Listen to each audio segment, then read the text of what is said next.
নমস্কার বন্ধুগণ, আশা করি আপনার সবাই ভালো আছেন এবং সুস্থ আছেন। এই ভক্তিমূলক চ্যানেলে ভিডিওটি মনোযোগ সহকারে দেখতে থাকুন। আজকের ভিডিও প্রসঙ্গ হচ্ছে রথযাত্রার দিনে রাধারানী ও বনফুলের মালার গল্প। এই গল্পটি সহজ সরল বাংলা ভাষায় বলছি, আপনারা শুরু থেকে শেষ পর্যন্ত দেখবেন বা শুনবেন। আর ভিডিওটি ভালো লাগলে লাইক, শেয়ার ও সাবস্ক্রাইব করবেন। নমস্কার প্রিয় বন্ধুগণ, রাধারানী মেয়ে হয়ে জন্মেছিলেন বলে তার বাবা তার মাকে বাড়ি থেকে তাড়িয়ে দিয়েছিলেন। তাই রাধারানী ও তার মা একটি ছোট চালা ঘরে বাস করতেন। তাই রাধারানী ও তার মা খুব গরিব হয়ে গেলেন। তাই তার মা সকাল থেকে সন্ধে পর্যন্ত লোকের ঘরে বাসন মাজতেন আর রান্না করতেন।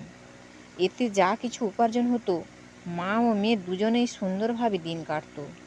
একদিন তার মা জ্বরে ভীষণ অসুস্থ হয়ে পড়ে গেলেন। তার মা আর লোকের বাড়িতে কাজ করতে যেতেই পারলেন না। তাই রাধারানী ভাবলেন বনফুলের মালা গেঁথে রথের মেলায় বিক্রি করবেন। করে সে তার মার ঔষধ ও কিছু পথ্য এনে মাকে দিলে মা সুস্থ হয়ে যাবেন। এই ভেবে সে গভীর বনে ঢুকে বন থেকে ফুল তুলে নিয়ে এলেন। মা এই দেখে বললেন, রাধা, তুমি এই ফুল নিয়ে কী করবে?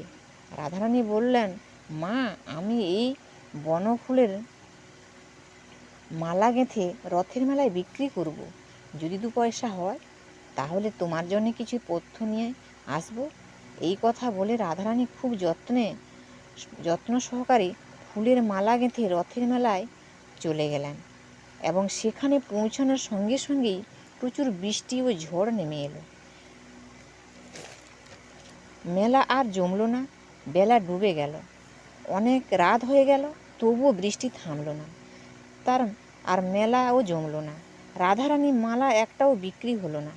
রাধারানী কাঁদতে কাঁদতে, বৃষ্টিতে ভিজতে ভিজতে, কাদায় হাঁটতে হাঁটতে বাড়ি ফিরলেন। পরনের মতন একটা শাড়িও নেই, আর মাথায় একটা ছাতাও নেই। রাস্তার এক রিক্সাওয়ালা দেখে বললেন, মা, তুমি এত বৃষ্টিতে একা কোথায় যাবে? সে তার মনের দুঃখের কথা বললেন। রিক্সাওয়ালা বললেন, আমায় রিকশায় বসো, আমি তোমাকে বাড়িতে পৌঁছে দেব।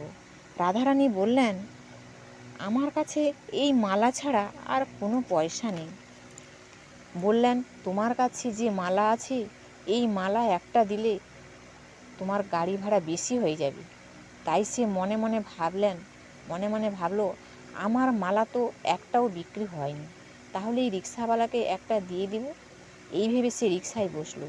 কিছু দূর যাওয়ার পর একজন ভদ্রলোক রাস্তার ধারে ছাতা নিয়ে দাঁড়িয়ে আছেন। রিক্সাওয়ালা বললেন, আপনি কি যাবেন?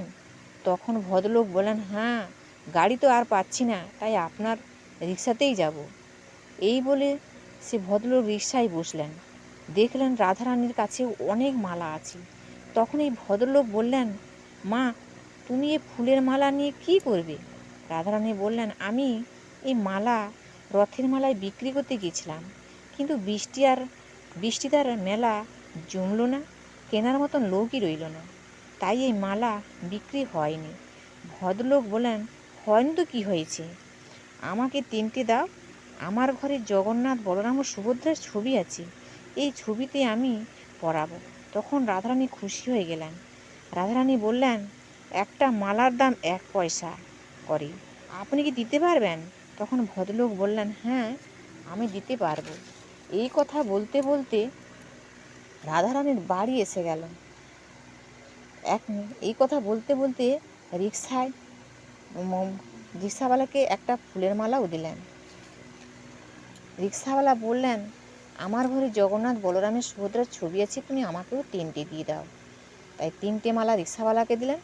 আর ভদ্রলোক ও 3টে মালা নিয়ে একটা বড় পয়সা দিলেন। রাধারানী বললেন, এটা তো বড় পয়সা মনে হচ্ছে, তুমি বেশি দাওনি তো? তখন রাধারানী বললেন, তুমি একটু দাঁড়াও, আমি বাড়িতে গিয়ে আলো জ্বালিয়ে দেখি। রাধারানী বাড়িতে আলো জ্বালার মতো লম্ফে একটু তেল নেই, আর শুকনো কাপড় পরার মতো একটা শাড়ি নেই। একটা আঁচল পরে আর একটা আঁচল রোদে শুকোতে দেয়।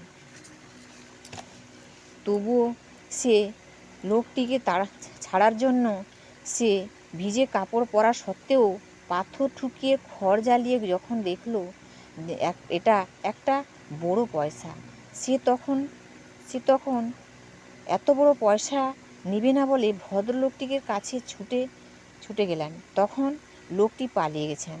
রাধারানী তখন মায়ের কাছে কাঁদতে কাঁদতে সব ঘটনা বললেন। মা তখন বললেন, এই ভদ্রলোকটি মানুষ ছিলেন না, তিনি হলেন ভগবান জগন্নাথ। তিনি তোকে মানুষ রূপে দেখা দিয়েছিলেন, তুই ছোট তাই বুঝতে পারিসনি। রাধারানী এই পয়সা দিয়ে মায়ের চিকিৎসা করালেন এবং পথ্য কিনে খাওয়ালেন এবং পণের জীবনে এবং রাধারানীর তার মার জীবনে সব দুঃখ পরে ঘুচে গেল। তাই বন্ধুরা, মানুষ যখন সত্যিকারের মন থেকে ভালোবাসে, নিঃস্বার্থভাবে ভগবানকে ডাকে, তখন ভগবান কী রূপে দেখা দেন কেউ বুঝতে পারে না। তাই জগন্নাথ নিজ মন্দির থেকে বেরিয়ে আসেন ভক্তদের আশীর্বাদ করার জন্য। তাই বন্ধুরা, নিঃস্বার্থভাবে শ্রদ্ধা ও শক্তি সহকারে ভগবানকে ডাকলে ভগবান ঠিক সাড়া দেবেন। যদি এই গল্পটি ভালো লেগে থাকে তাহলে লাইক শেয়ার করবেন, বন্ধুদের সঙ্গে শেয়ার করবেন, আর সাবস্ক্রাইব করতে একবারে ভুলবেন না। আর আপনারা সবাই ভালো থাকুন, সুস্থ থাকুন, আপনাদের জীবন সুন্দর ও শুভময় হোক। জয় গুরু, জয় শ্রীকৃষ্ণ, জয় জগন্নাথ।